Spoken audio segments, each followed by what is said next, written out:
And we're live. Sorry.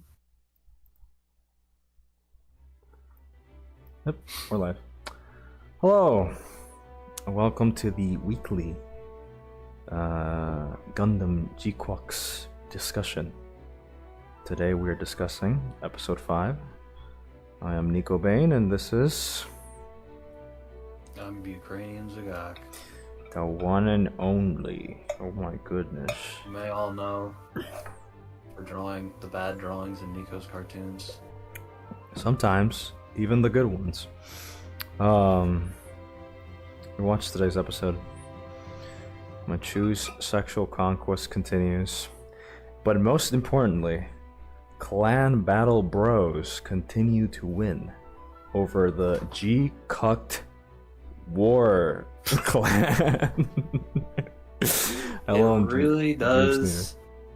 It really was fucking G-Cucks the whole time. Yeah. We're more Gquuuuuuxed than we can ever hope to be. But this is where we're... has to watch. Yeah, but this is where we're supposed to be. Machu only gets to watch. It's true. It's what she deserves. What do you think of this episode? Overview thoughts. I thought it was very interesting. I thought it was very fun. Yeah. I think that, yeah, the dynamics of the show are developing interestingly. Now it's still very early, and we don't really know what the future holds for this show. But it is interesting that the mechanics, or not the mechanics, the dynamics are changing between the characters in interesting and unexpected ways. What do you think, buddy? It's good. She, Jan, she finally did something. The characters all finally have actual shape. Took a little long, but it's neat. Yeah. And perhaps most important of all, Machu's breast size was confirmed. We are confirmed. It is true. We the Gundam community has been speculating for months. Everyone knew this already. No, everybody knew this like forever we ago. didn't really know. Okay, we thought we knew. We didn't really know, but now we know. And now we're better men for it. So that's how it is.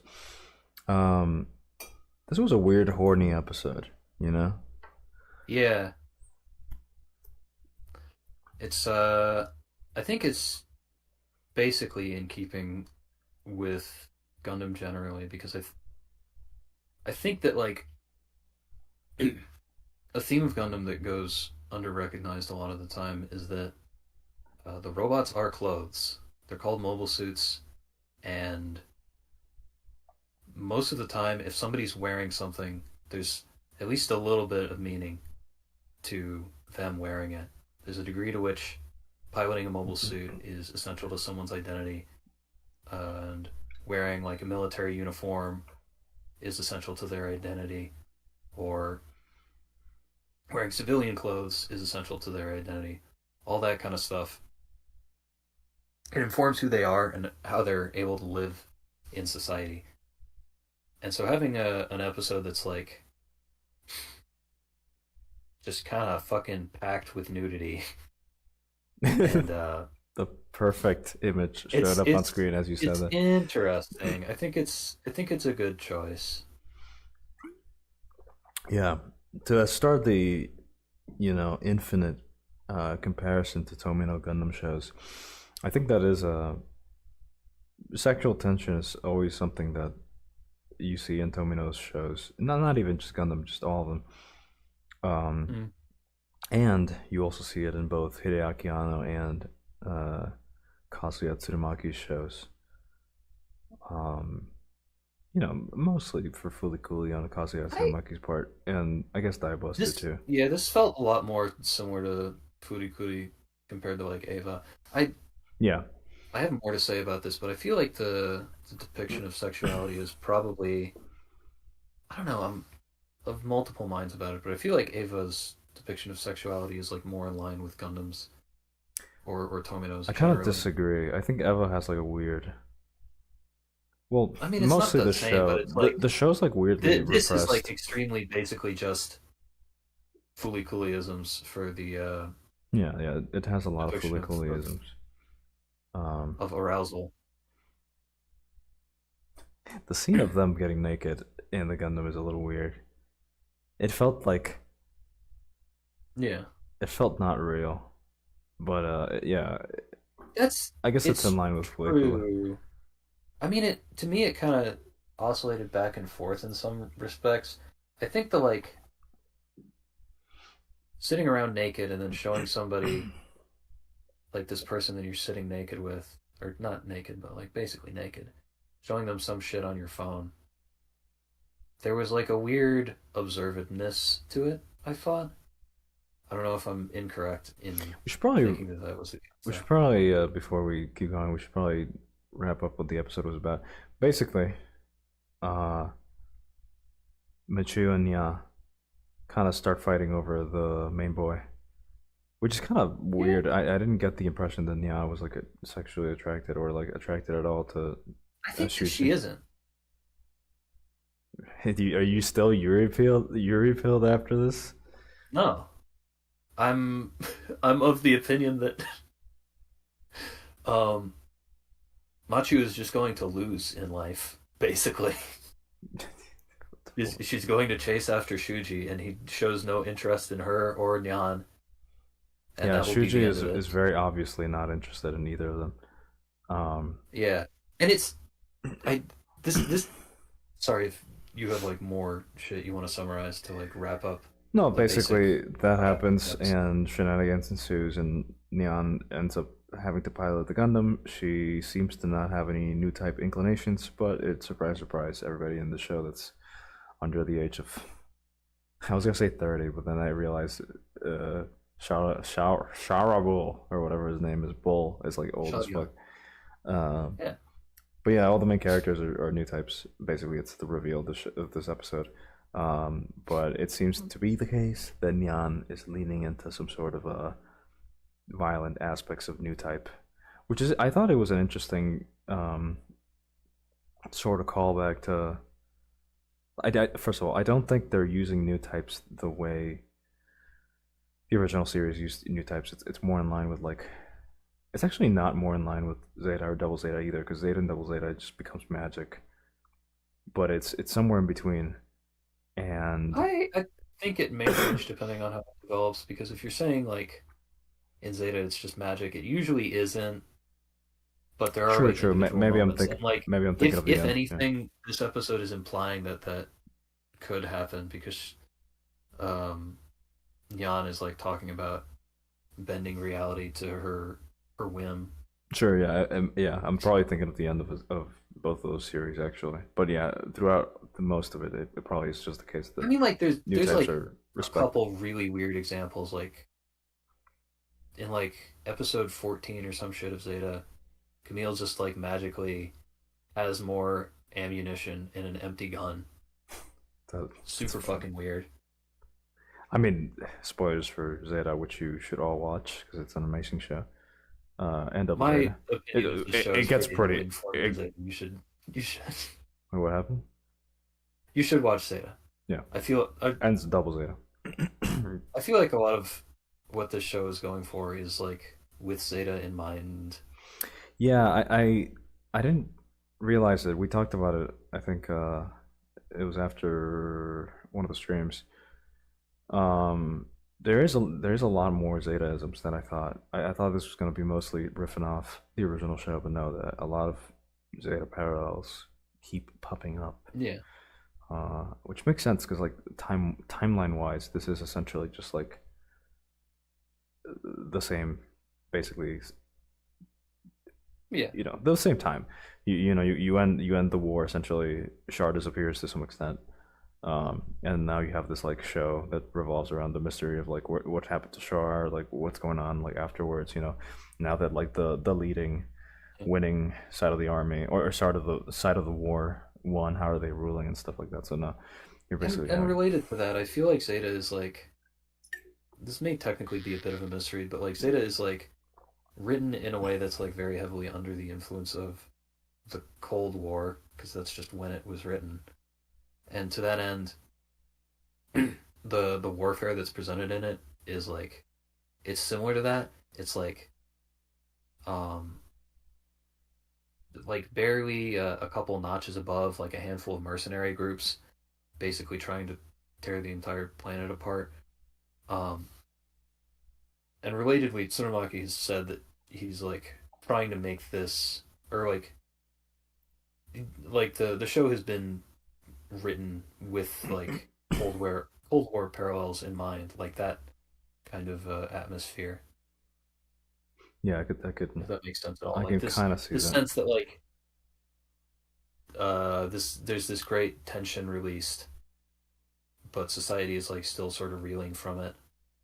The tension of like the previous war that's like so culturally centralizing and like uh so heavily informs so much of like the ideology that's swirling around. Yeah. Um, let's talk some directing. You know, so the show Yeah, so sure. far has been sort of, there's not that many Kazuya Tsurumaki shows. It's a little bit harder to sort of pinpoint directing quirks of his to me at least. But he does seem to be Mm. like a very rhythmic director that sort of operates under, whatever fucking music he's working under. Um, there's a sort of rhythm to his scenes that that's more driven by music. I feel like than a lot of other people. No, it might not be the case.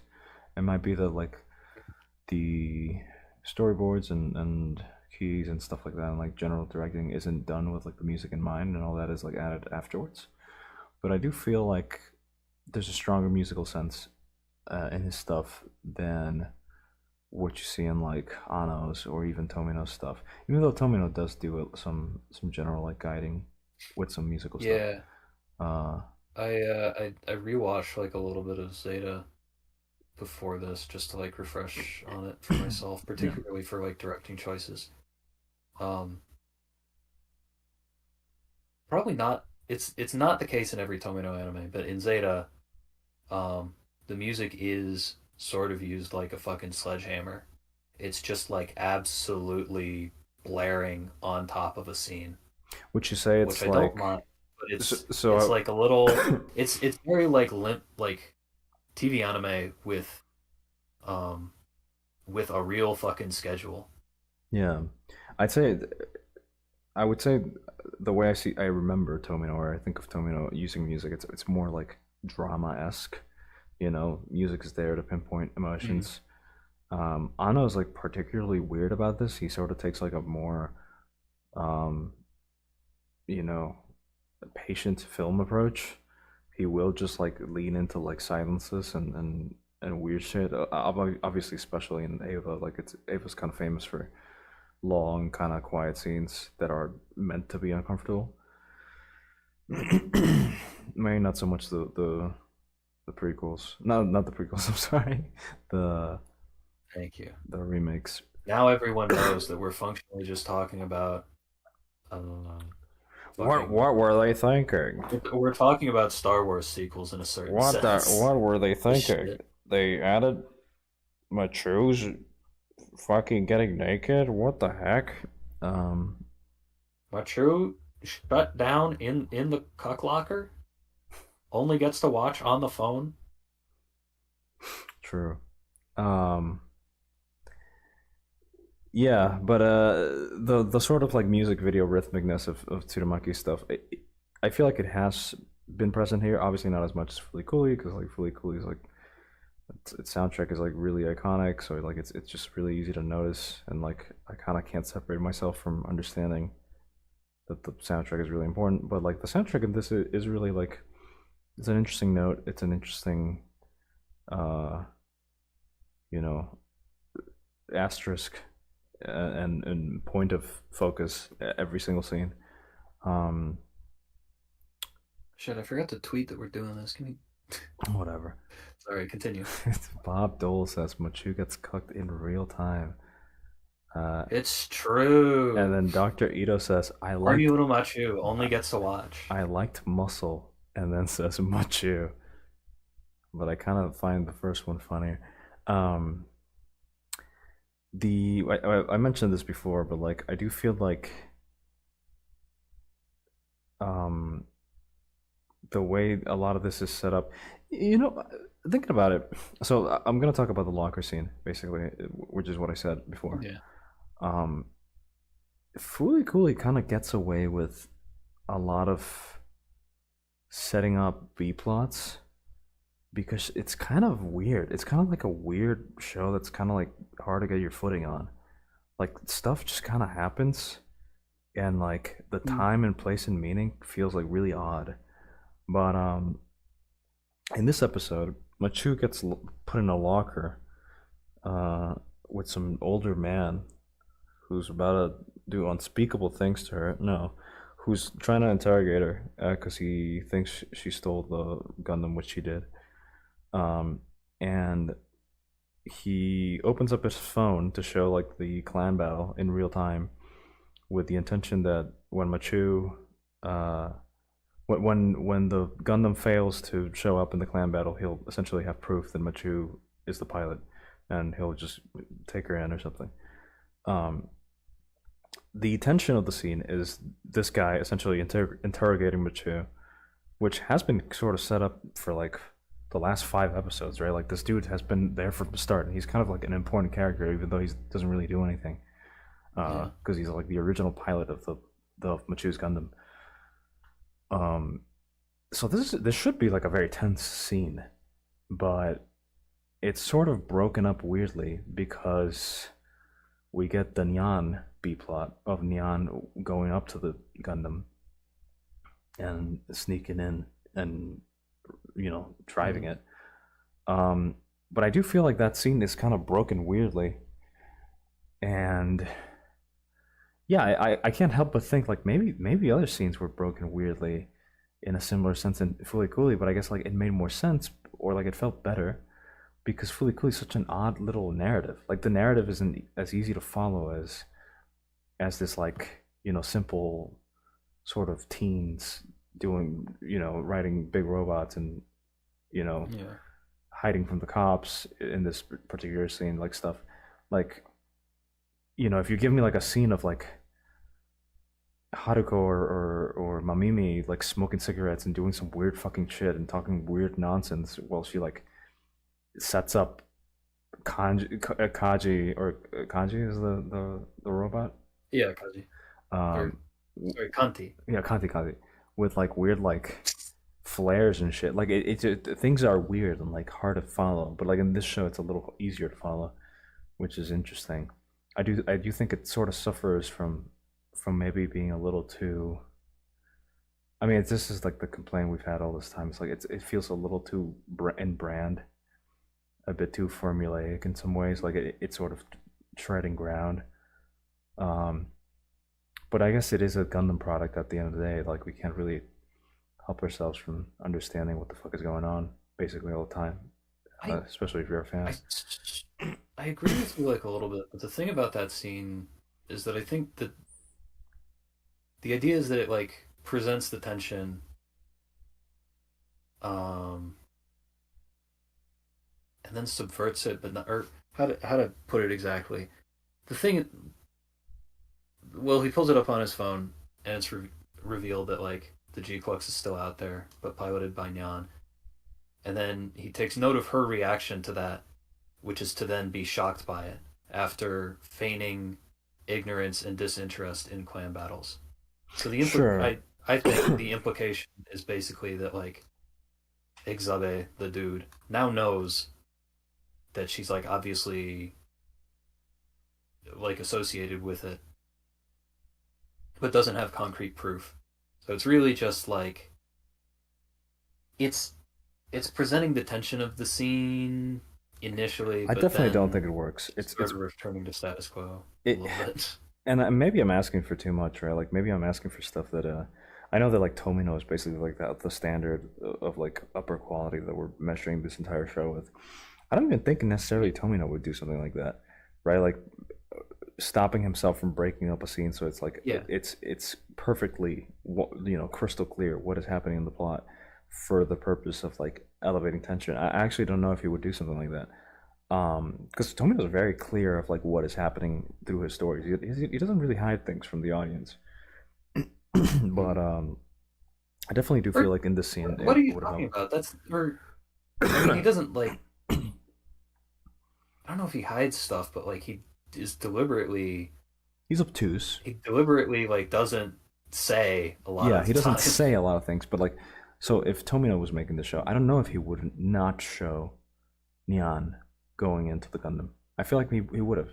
Now, I think you can have Nyan go into the Gundam and still have that scene work better because I do think it was especially like maybe not especially mishandled, but like it does kind of fall limp with like what it could be. It becomes kind of like a nothing scene. But I don't even know.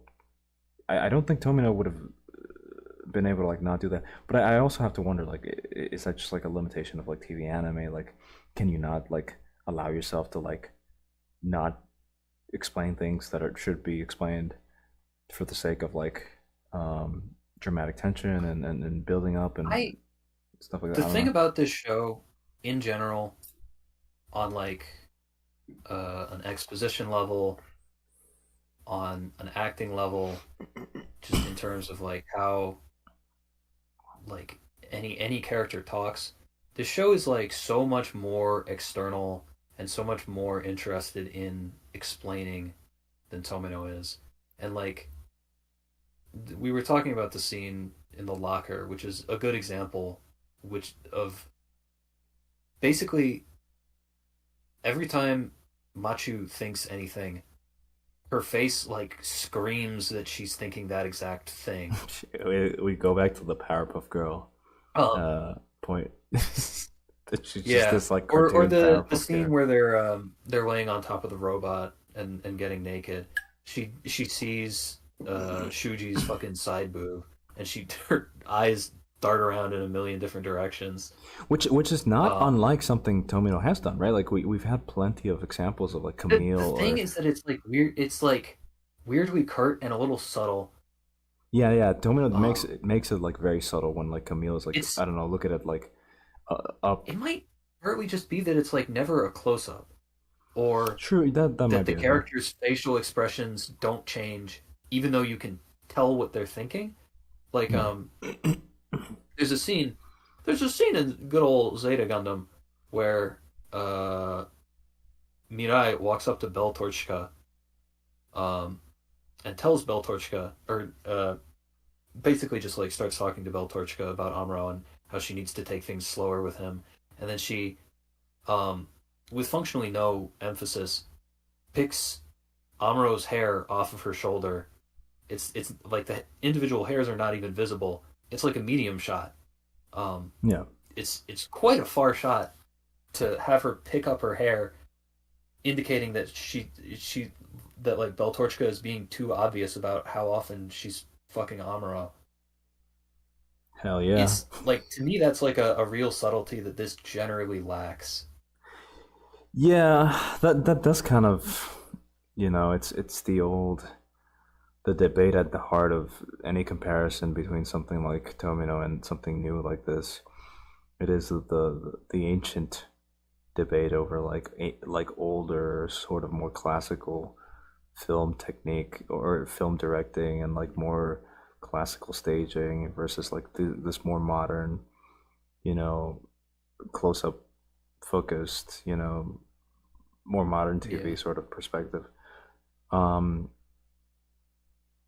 you I you wanted. you don't get you yeah you definitely don't get that focus on. Not to say that like just having like further away shots or less close ups is necessarily like inducive to like more theatrical sort of like thinking of characters and stuff like that. But it definitely is true for Well, Tomino that he does I that. mean, if we want to be literal about what theatrical means, it would be inverse because theater is in person and thus further away. But it's neither here nor there.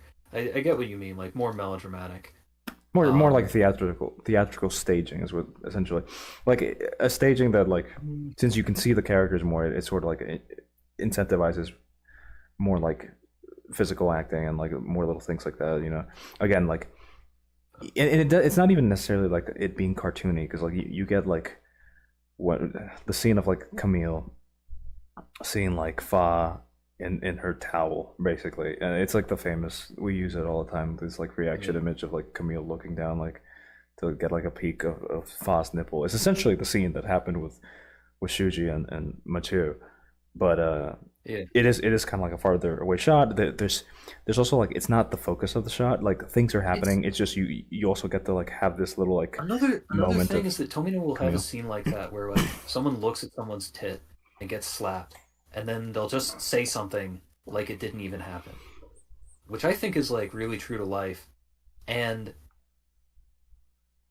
like Gquuuuuux isn't so far to the point where it's like a shonen manga where for sure if someone gets slapped, like the next line is going to be about the slap, and then they'll Yeah, eventually get back to what the fucking point the story is. yeah, But it is like the next line is still really heavily informed by it, where like Machu is getting asked a question about Kira Kira, and then she looks at Shuji's tit, and her eyes dart around all over everywhere, and then she answers the question, but in a way where it's obvious that like she's thinking about something else, to a point where like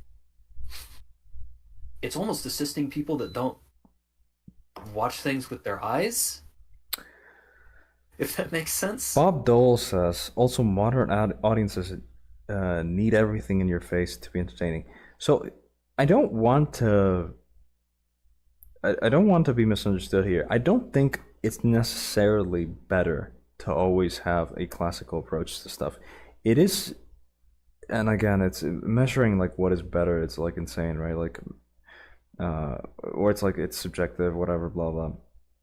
It's not necessarily bad to have a bigger focus on close-ups and to have like this sort of like one thing at a time perspective over like how what to introduce to the audience.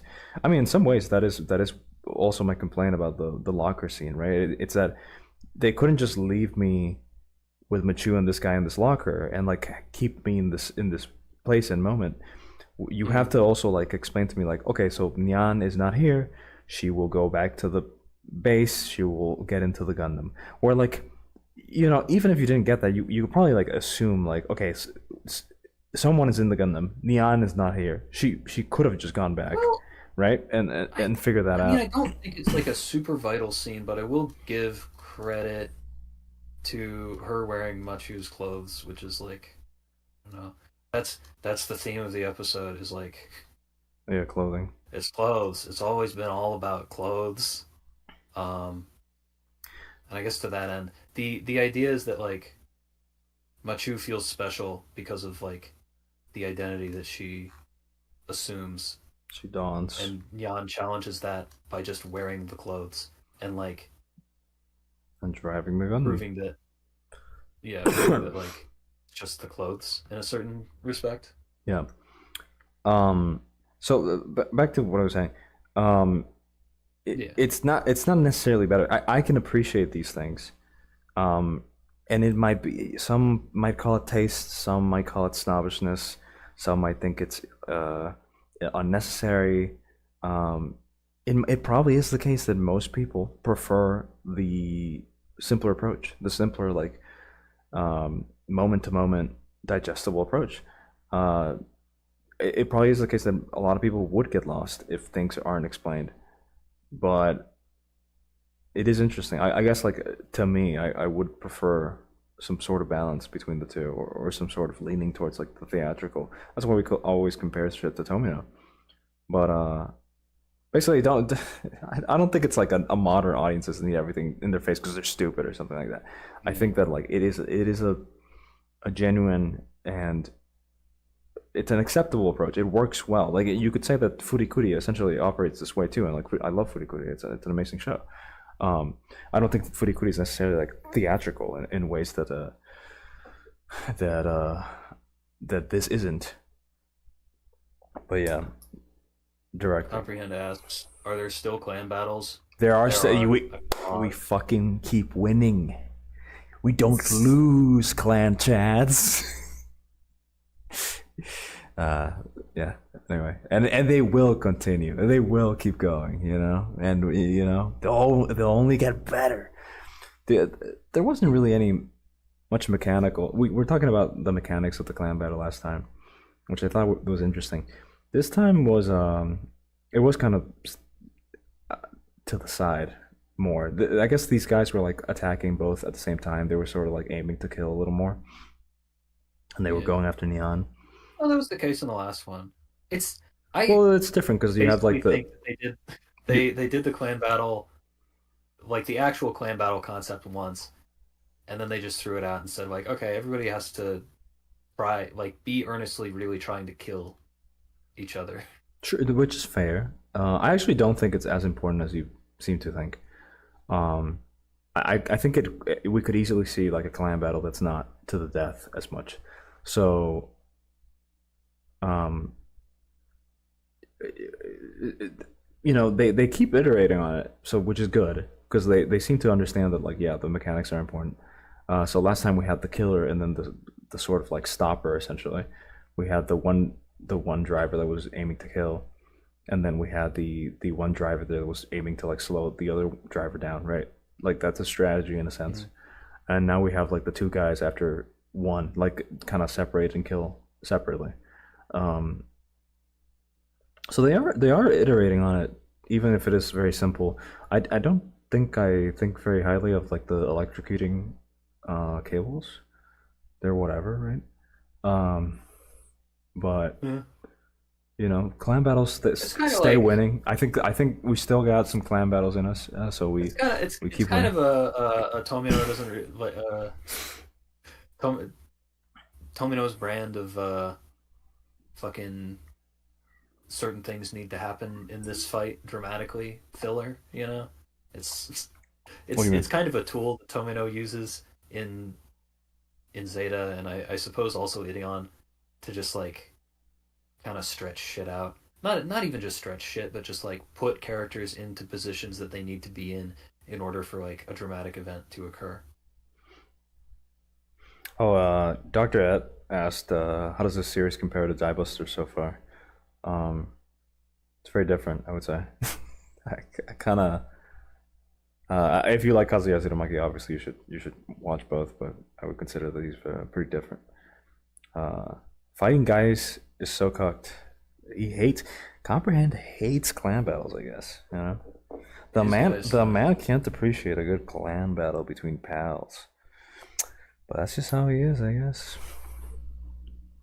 I like them. I think they're a good tool. And honestly, I'd be fine with the rest of the series continuing with the focus on clan battles to some extent, and maybe not devolving into war, like telling me no warisms. Though it seems like the next episode is going to be more politics focused, so clan battle haters might get their W. There's a minimum two more clan battles needed before they can get all the cast they need before they can go to Earth. That's true. That's true. They yeah. There's a mathematical oh, aspect to it too. did you see the text on the phone when she was talking about the ship that they wanted to get? I did not. I did not. It said Yashima, Yashima. There you go. as in Mirai Yashima. Our boys. We Well, mean our boys. yeah, our boys, girl, singular. I All right. did you want to do the magma? Um. Yeah. Yeah. Sure. The floor is yours, my friend. Here's Shuji's beautiful neck. Yeah, All right. So it's on screen now, is it? it is. All right. So these are just screenshots that here's her eyes darting around. But I guess the very first thing I noticed from a directorial choice perspective is these fucking cubes. These cube guys. The cubes are actually the cubes have been used to start Yeah. episodes at least once No, but before. it's this particular shot that I thought was worthy of note insofar as like um there's a there's like a real difference between the way that a lot of directors direct objects in space compared to Tomino. And it's sort of like a directing technique that I might have already explained this to Nico in some other fucking random conversation, but it's basically a directing technique to create um Depth. a, a large amount of depth, but also parallax insofar as like um there's just like a very very high number of objects at different lengths from the camera that are all uniformly basically the same shape to give this sense of like this um being drowned in the fucking the density of the battlefield. And it's like a very un-Tomino kind of thing. Tomino prefers to have like a very small number of things on screen all at once. But like I kind of like this choice because you've got like these guys, you got the foreground cubes, and you got like the background cubes that are like really far in the back, and the fucking foreground cubes move like a whole lot, and the background cubes move like tiny little bit to Yeah. create that parallax. And it's like obviously that's just how parallax works, but how to put it? It's in line with this like alt Gundamism that this show is going for in general. It's like this kind of thing is very of the mind of like the people that came after Tomino and interpreted Gundam in whatever way they saw fit. Commonly like adapting imagery and technique that you could see in other sci-fi anime because really this like kind of extreme density of like individual objects in space all in perspective in parallax, it's like basically an Ishiguro Noboruism. It's something that you see in like the really large fleet battles in Yamato, and again something you see in Macross, both with its large fleet battles, but also to an extent with like the Itano Circus, which I suppose you could say Sorry. he worked on with Itano uh, during the production of Macross, and then even beyond that, like the Gingai Densetsu, more towards like the later period of his career, also has that kind of imagery sprinkled in there, You and know, it's used as like the real main basis of the show in a way that's like a lot more limited or like limited minded compared to his previous work because Yamato is like I'm sure a lot of people think it's kind of ugly, but like for the time in which it was a very very expensively made show. And the animation was very effortful and moved a lot in terms of like the way that most people conceptualize like non cheap animation being. And Macross is similar. Like there's like Macross is kind of made insofar as it wants like Gundam is made very intelligently, but Macross was made insofar as it's a show that's like obsessed with excess. It wants to do everything the hard way. It wants to have like fucked up parallax, um, like proper perspective shots of like a giant robot moving through a city street. Um, there's that one famous scene in the pineapple salad episode of Macross. I think it's like 20. It's not 26. I don't remember which one, which number it is, but it's called pineapple salad. But so Yamato and Macross are like all expensive, but Gingeyu Densetsu is like finally at a point where Ishiguro is depicting space, but in a way that's like very mindful of resources, of schedule. And to that end, this to me is like his depiction of space, and it's something that a bunch of non-Tomino Gundam directors picked up and applied. You can see it in like War in the Pocket, to an extent in Stardust Memory, and I at the same time I kind of associate it with like a less careful anti-warness compared to Tomino because it's like this kind of like extreme depth, this kind of like look at how many soldiers, how many individual people, not in this shot obviously, but like as a technique, how it's generally applied. Um, it's usually to show like the vastness of a battlefield, and it's like romanticizing. It's romanticizing in a way that's like uncareful, that's unlike Tomino. And I don't hate it in those contexts, but like I guess it's interesting to see here, and it's strange that I like accept it here. But there you go. We That's my do we do thoughts on get it. sometimes where like these these shots that are very like carnally enjoyable as film, like just like you feel it in your groin when you're watching a movie and things move and it's good. you know there's a simple pleasure to it, essentially. Like film is a medium of like simple pleasures, if you think about it, right? Like it's just enjoyable to see things captured.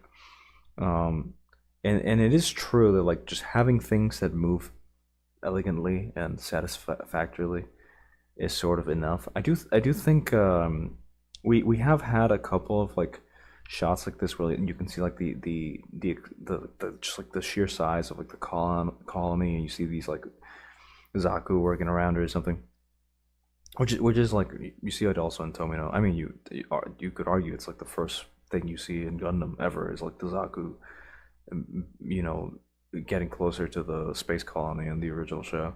That sort of itself That's is it's it's not the same, but it's different than it's different because it's like so few individual objects. yeah, yeah, yeah. Well, I guess I would say you'd see it in like the opening or something. Like it's not Um, busy. yeah, yeah, it's not. Tomino's like really careful about never like in space he seemingly basically never wants to make the screen busy. I think you could almost argue that he almost never wants to make this the screen busy in general.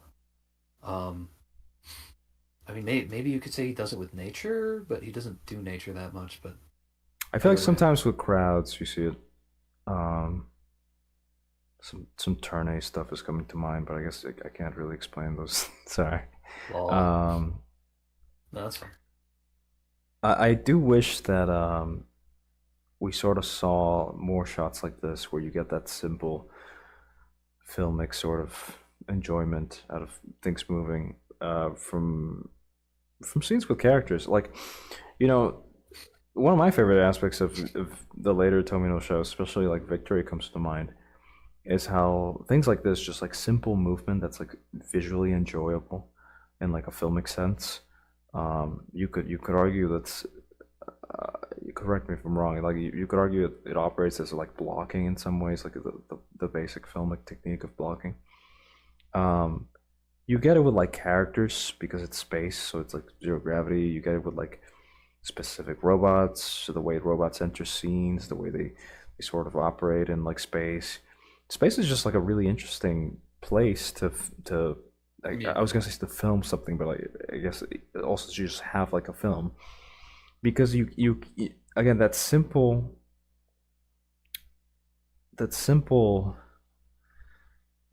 pleasure of like watching something move, watching something captured, which is essentially what film is about, is sort of portrayed so nicely in space.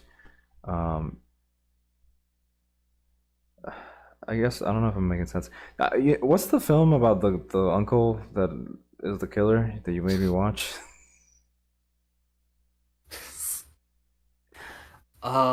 you've phrased it in a way where it's difficult for me to remember. The one with the hands. Um, Beyond a shadow of a doubt. Yes, in the film Beyond the Shadow Made of you a watch. Doubt. That's a good movie. You're goofing, I wasn't but that into it. I do think there's like a genius shot, and it's such a it's a weirdly like romantic shot when I think about it. So this is like an old ancient movie, and you know, I would say that the money shot of the film is this kind of like far away shot. Again, I don't know the terminology. There's like a what's the term for like a shots that are kind of far away? long. Okay, yeah, along, I guess.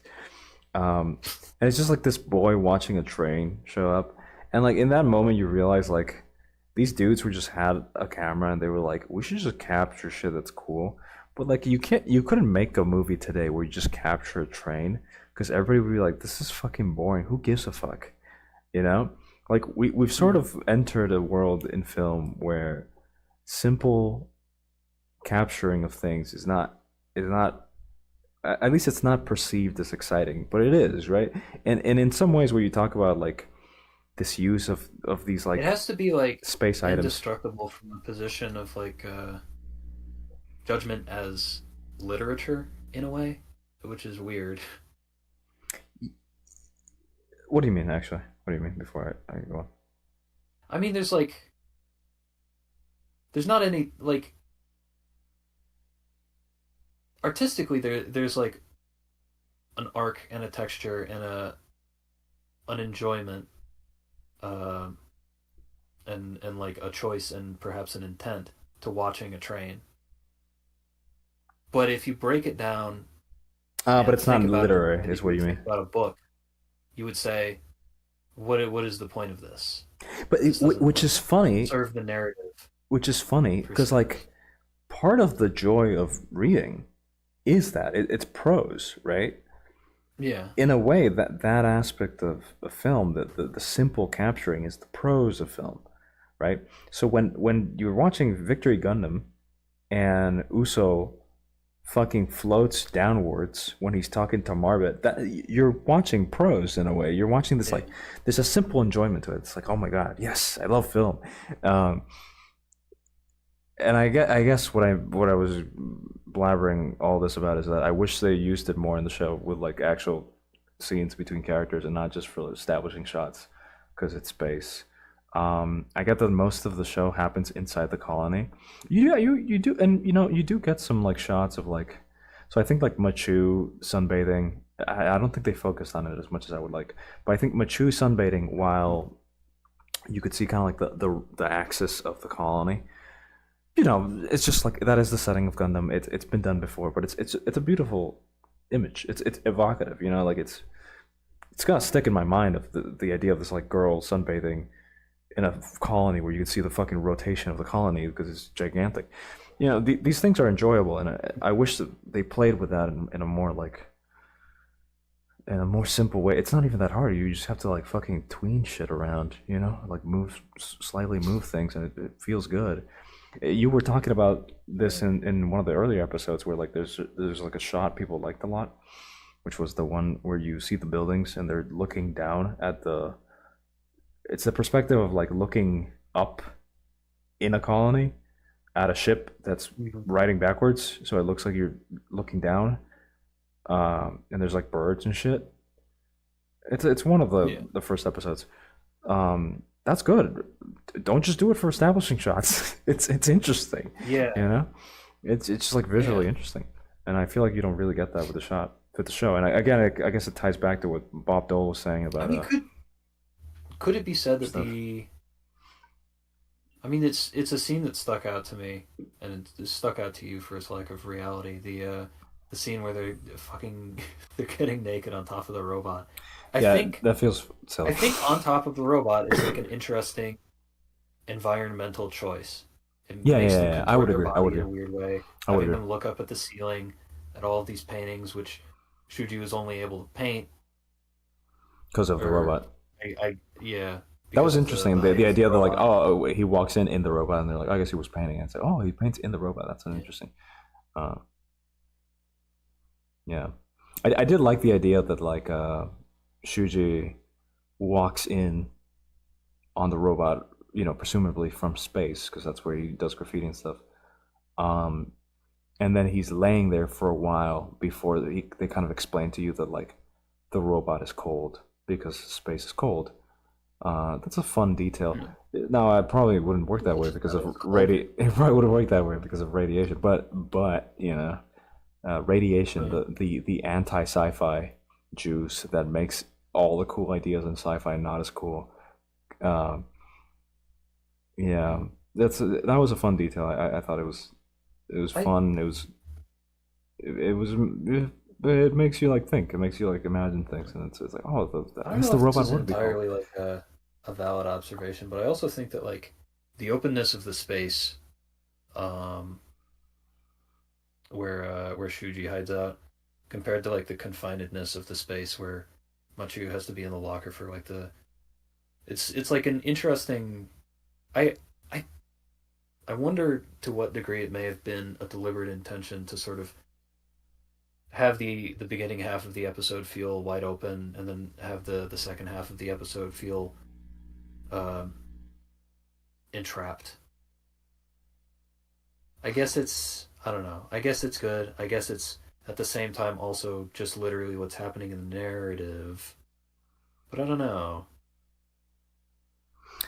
Yeah, it's there's stuff there, you know.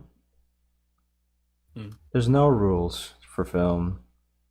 That's why it's fun. that's wrong. That's wrong. There's no rules. That's wrong. I like in Turn A where Lily is just floating around the Willigan. That is basically what I'm talking about too with Victory. I don't know if you've seen Victory, but I think Victory is especially good at doing that because most of Victory, well, not most of it, but like I feel like a big chunk of the show compared to other Tomino shows also happens in space. They kind of play around with that idea a lot in space, and it's good. Some of the best some of the best Victory episodes are basically episodes where they get to play around with stuff like that. I'm I guess I gonna. should turn on the damn Oh, are you gonna? Are you done with them? this. Oh yeah. This is the scene I was talking about, by the way, I where was, they're naked on top of the robot. There you you you go. put that image in Whoops. the image in the background was the same image. So I was like, what? Are you just watching the stream right now? What are you doing? It was funny. Yeah, this is the scene of them laying there. This feels like weird, kind of wish fulfillment-y, but I feel like it's not. It doesn't have to be. I feel like this could be like a meaningful scene of Wish like fulfillment for who?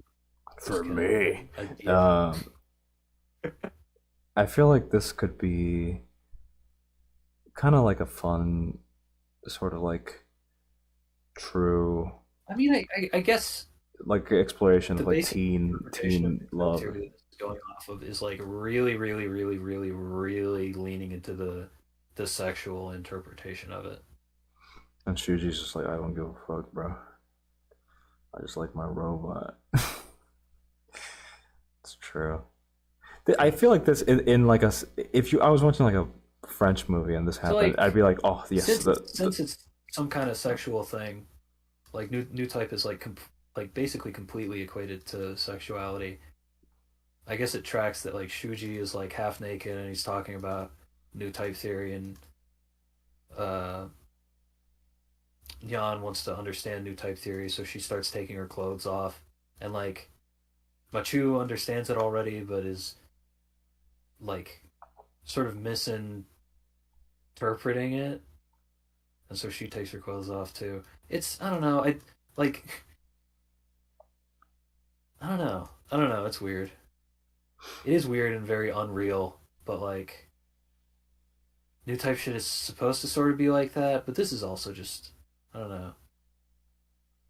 It's difficult to imagine young people that are like this um no, no, no. Listen, I feel like sexually. if I was watching a French movie or some shit, like some old French movie, and there's a scene where like a guy's laying out in metal and enjoying the cold of metal, and these two girls that are hanging out with him just like dress down to their uh, underwear and like lay down with him, I feel like I'd be like, this is a genius interpretation of the innate uh, sexuality and innate eroticism of youth, and spending time having these like ancient memories of your youth when you had like these little getaways and stuff like that.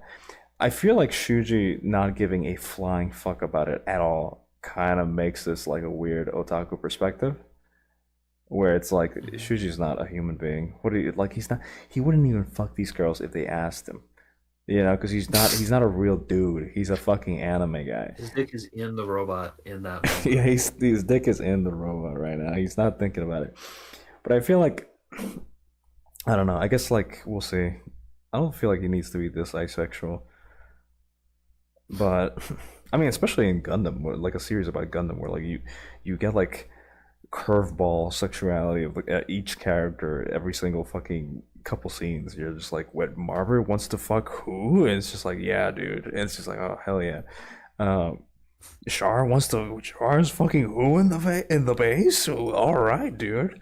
Um, you know, having these like super asexual sort of like anime sort of perspectives is a little weird.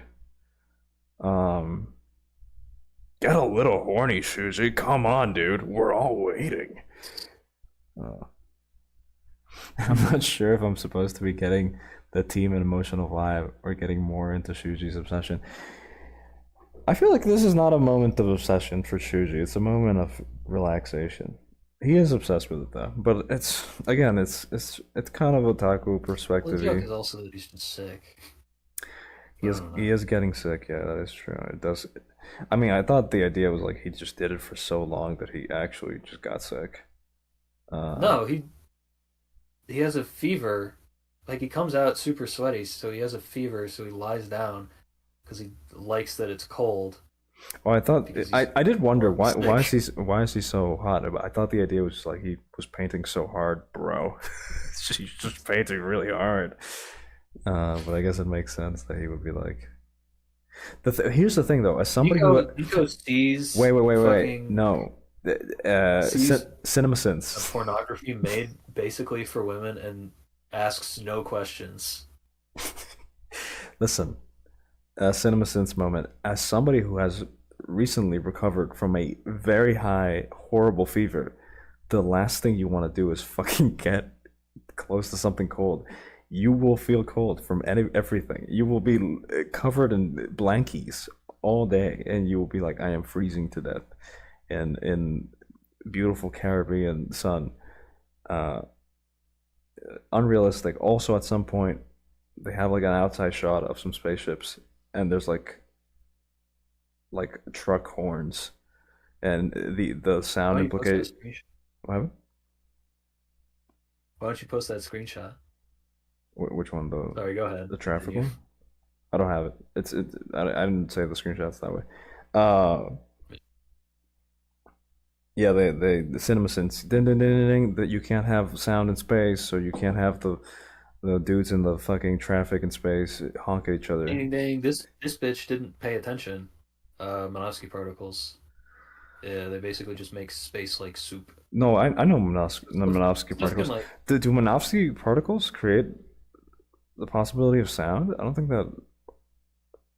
I mean, they're like, explode things explode and the explosions have sound in Gundam. So sure, yes. that's a little different though. Whatever.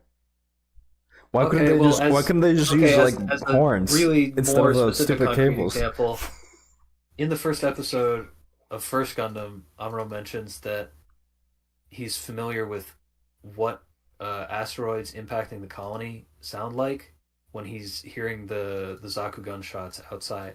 So perhaps there's sound in space. Perhaps it's possible. Damn, I am a fake fan. Well, No, that's not a totally airtight rationalization, but like yeah, like the yeah, Minovsky particles allow for sound. It's Minovsky fine. particles are essentially just dramatization. They help dramatize the world a little bit more. Yeah, yeah. They're not really logical. They're just there so you can be like, oh Smooth. yeah, they It's good. swim. They swim through space, and maybe there's a little bit of sound for the explosions. Um, Yeah. and also they can't use radio. Yeah. Let's see what Chad is saying. I love the triangle. I'm sorry. The triangle will eventually have Neon fighting Machu at some point. Yeah, that we haven't talked about that. That's the dynamic of the show. It is really interesting that Neon is sort of approaching things in like a weird like Haman perspective. Like what's going on? Like Machu is Char when Amuro and and Lala connect better than that Lala connected with him because she's getting like cucked just like Char, but also like Neon is like an evil Haman-ish Amuro in this scenario because they're like bonding over like their love of just fucking killing people. So it's really interesting. It's an interesting. I like that a lot, actually. I like that derailment of She's the. crazy. She's kooky. Never fuck with a Oh, neon that looking girl. that reminds me actually. Um, this is kind of just like identification of like individual symbols, but like regarding the motif of clothes in Gundam, I think it's interesting that like when she or I guess the choice of like how clothed they are or what clothes they're in They don't always do throughout it. like this new type space moment Yeah. is interesting insofar as it feels like it's like pretty intentional feeling. And I'm wondering what the symbols are supposed to represent in more exact terms, but like basically when she first figures out how to do kira kira or whatever, go into new type space, she's naked and then she sees the enemies and decides to like act and try to fight them and grabs Shuji and Yeah. there's a cut with this shot where she's naked initially and then she like runs like brings her hand up close to the camera and then swooshes it over to go and grab uh, the Red Gundam's head in like a match cut where as her hand whooshes forward like in front of the camera, it like sort of disguises a cut where all of her pilot suit is like back on, Yeah, and of and course then the after end that the end of that is she is she's about to kill the guy, and she's feeling as free as possible. She goes back into civilian clothes for the first time, and and I also think that sequence is like also it's when she weird grabs because sorry. like what clothes characters are wearing depending on which scenes is like generally pretty. It's like pretty loaded throughout Gundam. Like when Amuro and Lala have their moment together, they're specific like they're specifically both in their civilian clothes, which I think it's always been like an interesting choice to me. That Lala is in her like they're civilian clothes when she communicating just dies, as right? people outside of like the context of the war that they're involved in, and it's Lala, not like they're naked to the point where like they're like totally with one as each other like lovers per se. Although there's like a bit of that, when Lala dies, but it's interesting she goes from she dies in uniform or like in space in her suit, pilot suit. yeah. And then she shows up as a in her dress. That's true. They don't always do it, like you mentioned. It sort of And alternates between clothes and not. there's that one particular shot in First Gundam where like her clothes become like this giant sea. Do you remember that Yeah, shot? I remember. Yeah, that's a great shot. Um, That's a good show.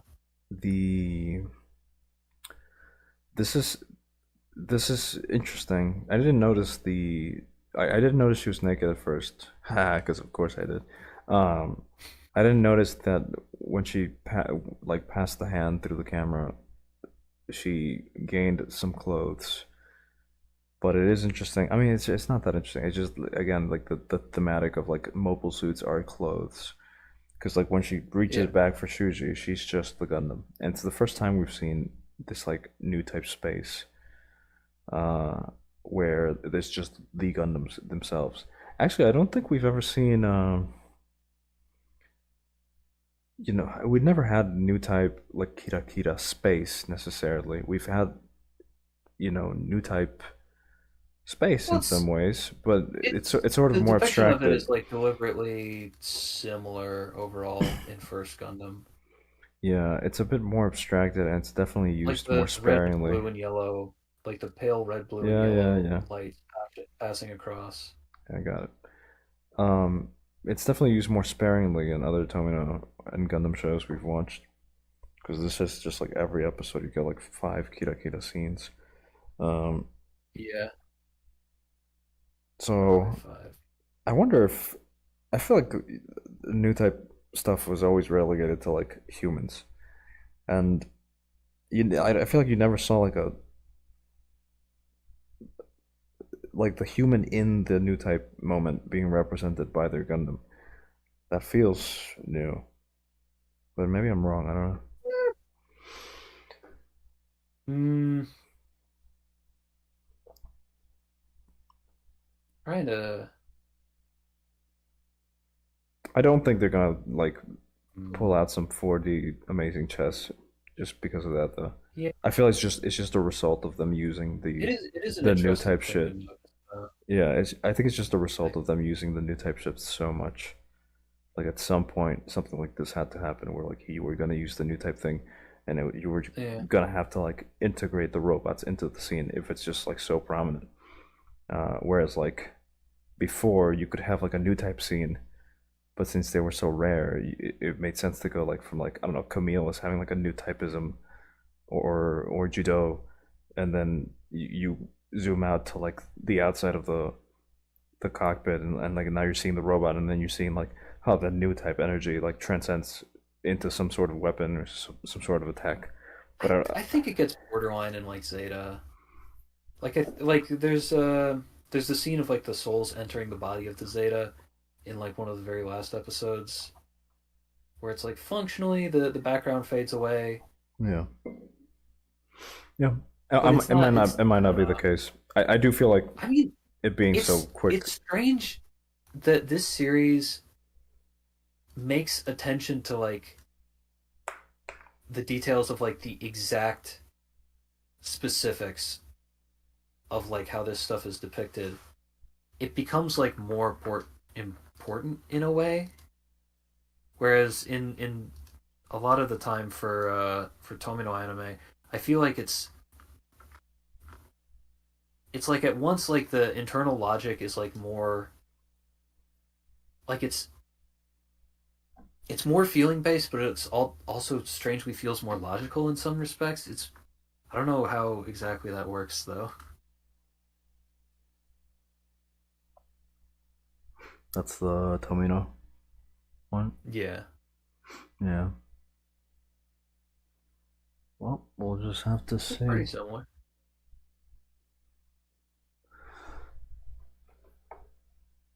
Let's see. Mini off ski. Oh, is that how we said it? Couldn't be how I said it. I'd never say it like that. I probably said it like that. All right. Nah, it's chill. Well, any final points, I guess, before we wrap up? We wrap up. It's already been an hour. We usually Um, try to wrap up around an hour. how will Machu compete with Nyan's BBC, which she just raped Shuji with? What? Why did people think she was like trans and or uh No, dude. fucking yeah? Why did people think she was trans? Because people want that kind of thing to be true. Don't worry about it. Oh, I People thought said that with like the listen. If they see a tall character in a show that has Yuri Bay, like some people just go will like, just yeah, decide that that's the case, this and is it. like honestly, it's fine. It is fine. It's a way to enjoy the show. It's valid enough. I was just like, oh, this is the Maybe episode fine. where we talk about the transness, I guess. Every episode, I'm just like waiting for it. And it's just like, wait, I think, I think she's just a cis girl. And then I think she's just a normal cis girl, you guys. I think fucking Yana has a pussy, you guys. Um, nah, he will choose none of them. I honestly, all right, I'm gonna take away the magma from you, fucker. You no, just, sorry. I just wanted to show this. Shuji when he sees the fucking BBC, as in beautiful beige cunny. uh, the white man has been here. How can you tell? BBC jokes. Um, all right, wrap it up. You've overextended my fucking patience with this shit. Get fucked. Get Next fucked. episode, Casilia gets fucking shot in And the head. our fucking Our viewer count is soaring. They love it. Those people love it. Yes, yes, finally. Uh, White people, when they hear beautiful beige cunny, will be at the function. Next episode, Cashilia gets shot in the head by Machu. Machu's gonna do the fucking salute and shoot her in the head. Ain't normal, she's a ginger. But you ain't normal, she's a ginger. I don't think she's a ginger. Or I don't know. She is a ginger. That'd be She's not. fucked She's up. not a ginger. She's probably died. But also, it's Gundam, so she could be a ginger, I guess. Krista Pickle with the freaking app.